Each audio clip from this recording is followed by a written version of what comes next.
México está atrapado por una red intrincada de privilegios y vetos empresariales y posiciones dominantes que inhiben un terreno más nivelado de juego.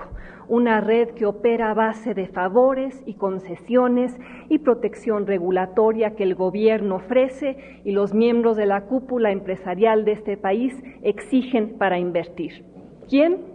Alguien como el dueño de una distribuidora de maíz o el concesionario de una carretera privada o el comprador de un banco rescatado por el Fobaproa o el principal accionista de Telmex o el operador de una Afore. Estos actores capturan rentas a través de la explotación o la manipulación del entorno económico en vez de generar ganancias legítimas a través de la innovación y la creación de riqueza.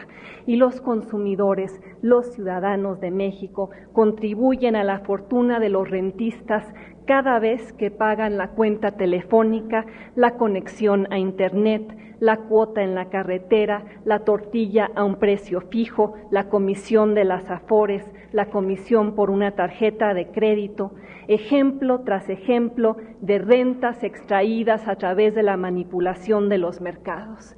Y el rentismo acentúa la desigualdad, produce costos sociales, disminuye la productividad, aumenta los costos de transacción en una economía que para competir globalmente necesita disminuirlos.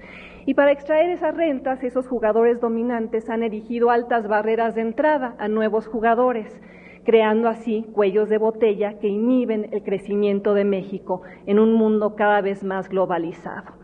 Y la concentración de la riqueza y el poder económico en esos jugadores dominantes, ¿en qué se traduce?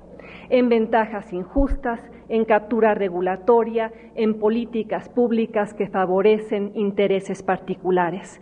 Pero peor aún, convierte a los representantes del interés público, a muchos de los diputados y los senadores sentados aquí, en empleados de los intereses atrincherados.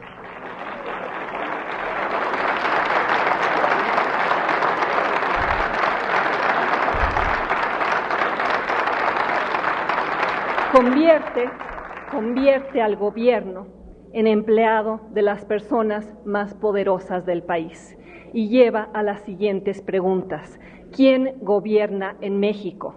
¿Quién gobierna en México?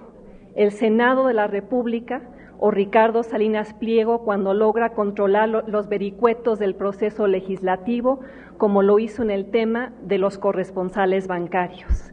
¿Quién gobierna en México? ¿La Secretaría de Comunicaciones y Transportes o UNEFON? ¿La Comisión Nacional Bancaria o los bancos que se rehúsan a cumplir con las obligaciones de transparencia que la ley les exige?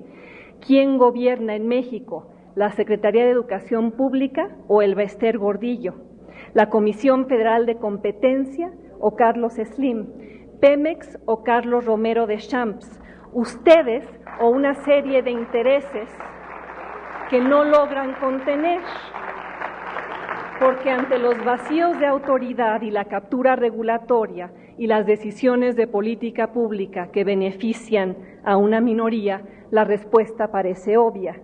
México padece lo que algunos llaman un Estado dentro del Estado o lo que otros denominan una economía sin un gobierno capaz de regularla de manera eficaz. Eso, y no la caída en la producción petrolera, es lo que condena a México al subdesempeño crónico. Y una y otra vez el debate en este país sobre cómo promover el crecimiento y cómo fomentar la inversión y cómo generar el empleo se encuentra fuera de foco. El gobierno piensa que para lograr esos objetivos basta con tenderle la mano al sector privado para que invierta bajo cualquier condición.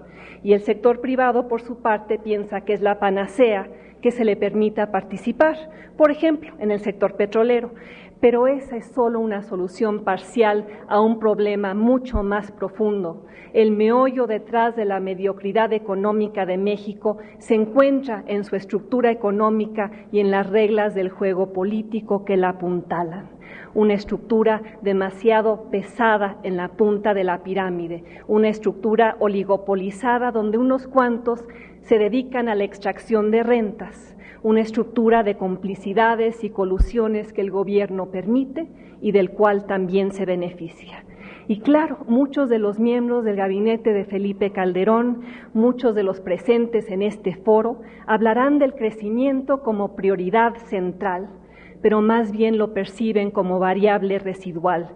Más bien parecería que buscan, y duele reconocerlo como ciudadana, asegurar un grado mínimo de avance para mantener la paz social, pero sin alterar la correlación de fuerzas existentes, sin cambiar la estructura económica de una manera fundamental.